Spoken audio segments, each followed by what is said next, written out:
Hey everybody, this is Dream, and today we have a nice little 5-game Major League Baseball slate that starts at 7:15 Eastern. Sorry for being a little bit delayed today. I had a couple things going on this morning. So with that said, though, we've got a pretty interesting slate. This is a small slate, but we have a game in Colorado.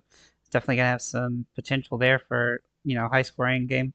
And so let's go and get into this game. I've done some overhauls on some of the ways I'm doing stuff, so to kind of help get more information for you guys. So let's go ahead and get started in our pitchers, though.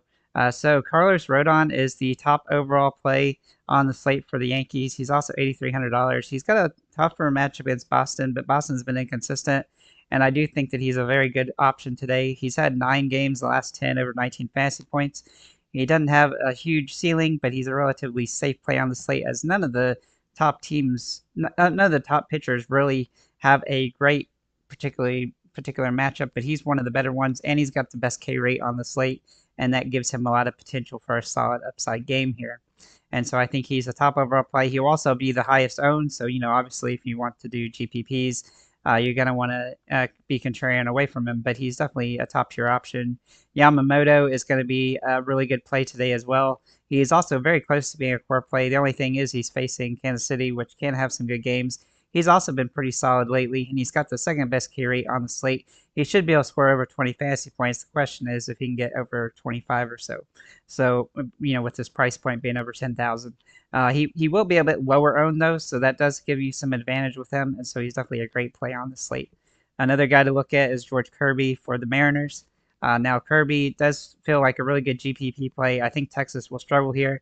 His K rate isn't as high as I'd like, though, and that is the reason he's my third favorite on the slate. He should manage to limit the earned runs, though, and end up with a decent game. The question here is that he's going to be pretty high owned, and so he's probably not a good contrarian play, but he is a GPP play, that would be somewhat chalky on the slate.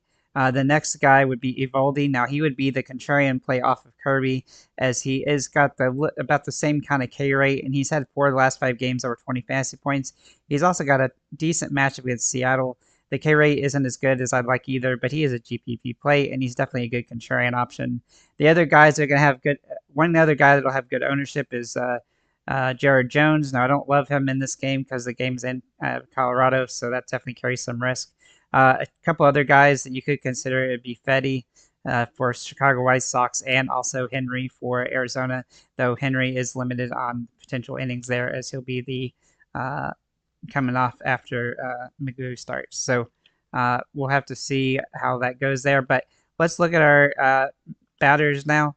Now, I'm going to kind of tell you the bats this way. So I've got my top overall plays. I've got the top owned options, which are typically the relatively chalky plays. And then I have the low owned with upside kind of guys that are going to be contrarian and going to try, for that kind of situation. So the way I look at that is that if I'm looking at a catcher with top metrics, then that's going to be the guy. Like if I just have that one position left, that's probably the guy I want to put in there. Top overall, if you're going to be playing like single entry or cash games, and you're definitely going to want to utilize guys in that frame. And then if you're trying to do GPPs with lots of different lineups, you want some low end upside guys as well. So that's kind of how that looks.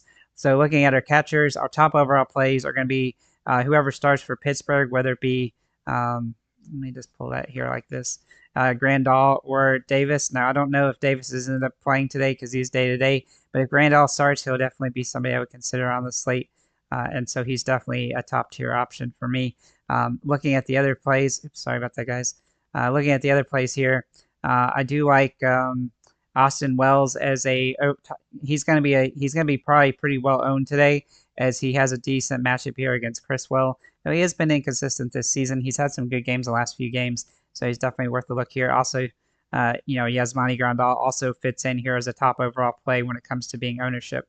A value play or kind of a contrarian option would be Jonah Heim for Texas. Obviously, Texas has a tough matchup here against Seattle pitching, but he does have some upside here as kind of a contrarian play on the slate. Looking at our first baseman, Connor Joe, he's going to fit in as our top play here. Now, he's also available in the outfield. He's a little bit contrarian today, but he's definitely worth a look. Otani is also in play today for the Dodgers, So is Christian Walker and Freddie Freeman. These are fairly expensive options. But the top overall plays are going to be Connor Joe, Bobby Dahlbeck, and Ohtani.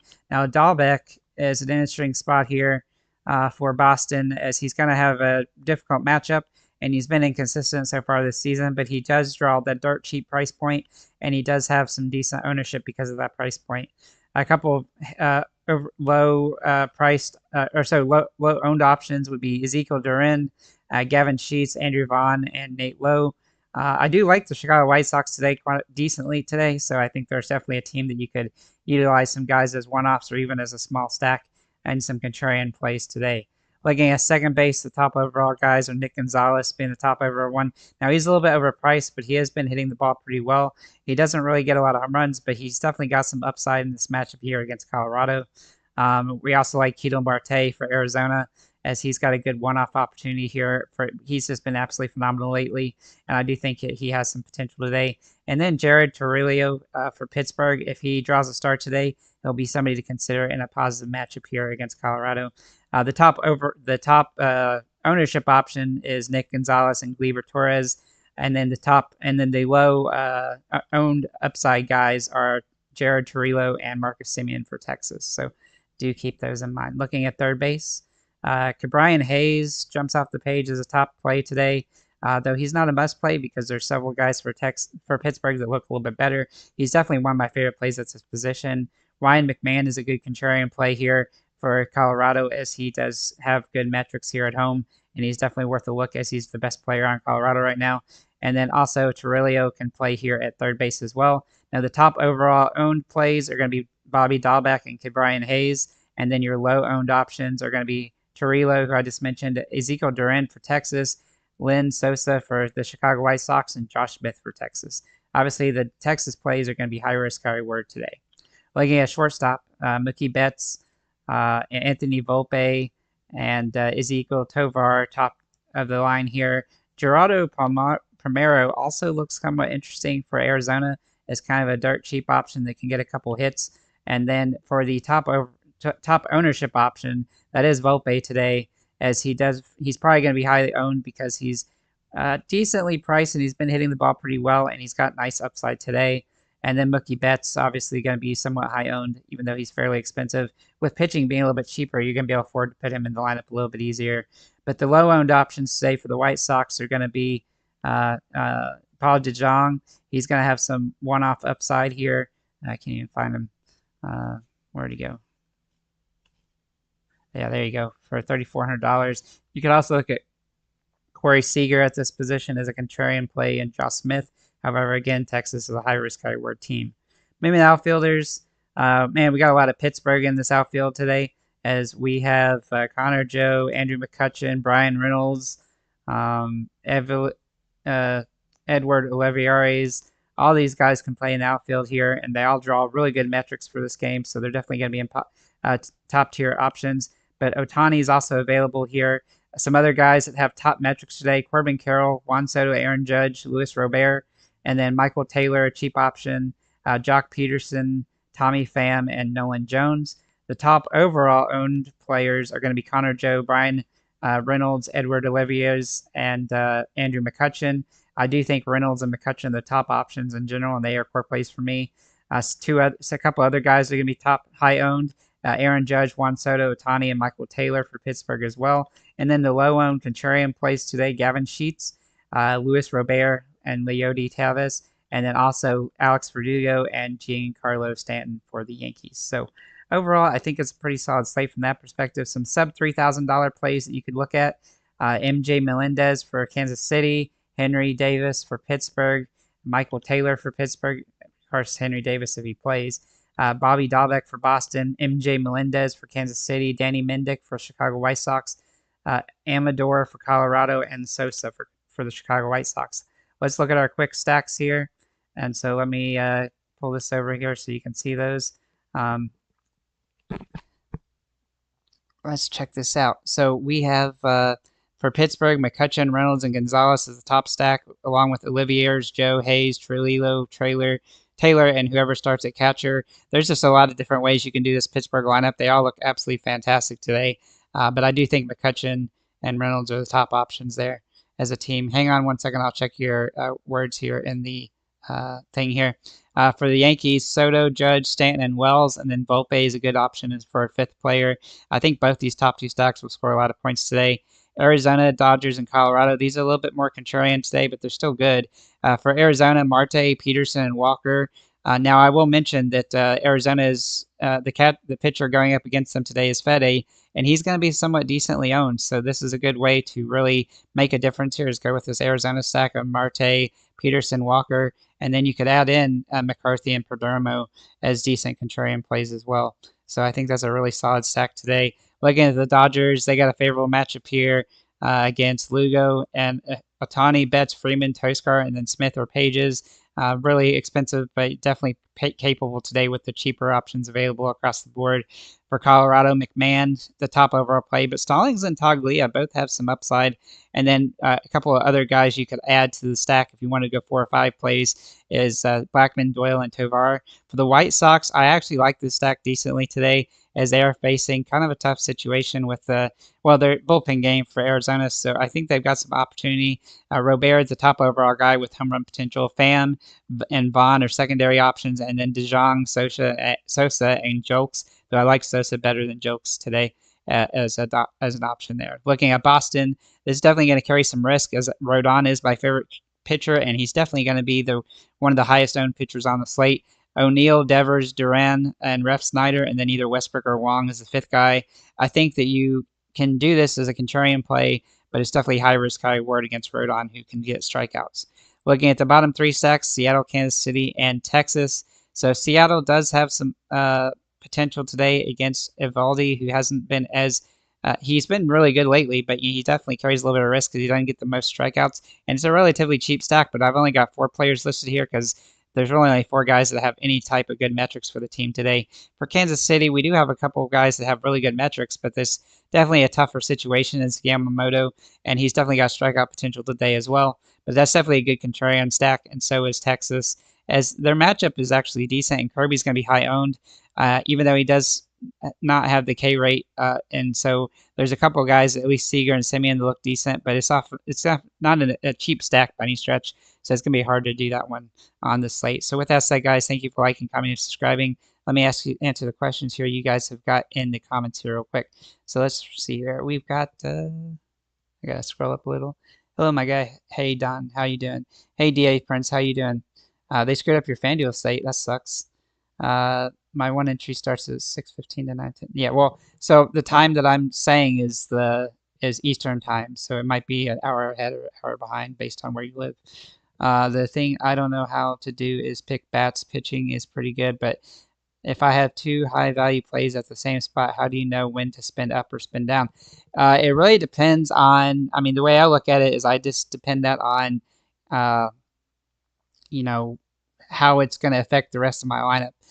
And also the matchup. So if I've got if I got 2 guys that look very similar, but one's facing a weaker pitcher that doesn't have good strikeout stuff, I'm probably going to put that guy in. But I also, if it doesn't matter so much to the lineup, that's kind of what I would do. Bobby been playing good lately. Yeah, Marte and Corral have been asked this week. Yeah, they have. I don't know. I think they've been moving Corral around the lineup a lot. He doesn't look particularly great, but then sometimes he does hit home runs. So Arizona third baseman finally hit a home run as well. He's going back to striking out. Yeah, that happens. When you make a lineup, should you have a player or 2 in the last game? It really doesn't matter. You just want to play the best plays available because you want the guys that are going to score the most points to still be in the tournament. I think that obviously it definitely helps because late in this, say you're got a guy left and somebody else doesn't, you definitely can score points. But you really just want whoever looks best for your lineup. And so I don't pay too much attention to when the games are. Obviously, lineup situations, you won't get that late information until later, so it's a little harder to plan for that sometimes. But I would definitely utilize players based on who just looks the best to, and trust your gut and don't overthink it. That's one thing too when choosing batters. I tend to distrust my gut on if I think somebody's going to feel good today, like McCutchen and Reynolds today both look really good. But there's a lot of guys from Pittsburgh you could really run. However, that is a high risk game because it is in Colorado, and sometimes those games are just they score 15 runs and sometimes they don't. Pittsburgh is not exactly a great team, so they get a lot of boosts in a game like that. And the pitching for that particular game is also relatively weak, especially on Colorado's side of it. So Pittsburgh has a lot of upside, but they're definitely risky and they're going to be very popular owned. So to be different, you're going to want to go away from them. But that can definitely play in both directions. Just depends on how the game goes. And so there's risk involved there. When I look at plays that have a lot of ownership, I'm definitely trying to limit the how much I'm using some of those guys when it comes to GPPs, or especially uh, if I'm doing single entries at times, you want to have some core plays, chalky options because everybody's going to have those mostly in that. But you also want to have a couple guys that nobody's going to try to look at. So like today, the Chicago White Sox and Boston are both teams that have a couple guys that you could definitely pull from that perspective. So does Colorado, to be honest. But you definitely want to, it's a little bit riskier to go down to Seattle, Kansas City, and Texas today. But if you mixed in like one guy from Seattle like Canzone as a cheap play, then you could definitely pay up for some other guys and end up with a pretty solid opportunity. But it really just depends, what you think about the chances of Seattle doing well against a really good pitcher in Evaldi, who's been good the last 5 games. So just kind of, but one-off plays sometimes work out, especially at a lot of home run upside. And that's why I like, McCutcheon and Reynolds today because they have a lot of potential. But McMahon for Colorado also fits in that position. So, and even for the Chicago White Sox, so does Robert. So there's just a lot of, you're trying to mix and match players. On a small slate like this, you can be a little bit more contrarian because there's not as much risk because, you've got less players to choose from. But at times, it can be pretty rough. Bats are probably the hardest thing because they're just so wonky. Because you can have a guy that's kind of 0 for 20 the last 5 games, and he'll hit 2 home runs today. And then you can have a guy that's scored 15 fantasy points a game for 10 straight games, and then he'll just go 0 for 4 with 3 strikeouts. So it's a high risk. That's baseball for you. But even sometimes you could just randomly pick players and do okay when it comes to bats. I think the pitching is the hardest part though when it comes to just getting it right every single day. And so you just got to try to, and that's why I, try to do well with strikeouts because I think strikeouts are really where you're going to make the difference. Uh, and so I do like a good strikeout pitcher, like Rodon, who's going to be very popular today as a good play. And it's interesting that Yamamoto, who's the second best strikeout pitcher on the slate, is probably fourth in ownership today. So that strikes me as a good sign for him, though he's just very expensive and he'll limit who you can roster in the bats. So you just have to, pick and choose from that. So with that said,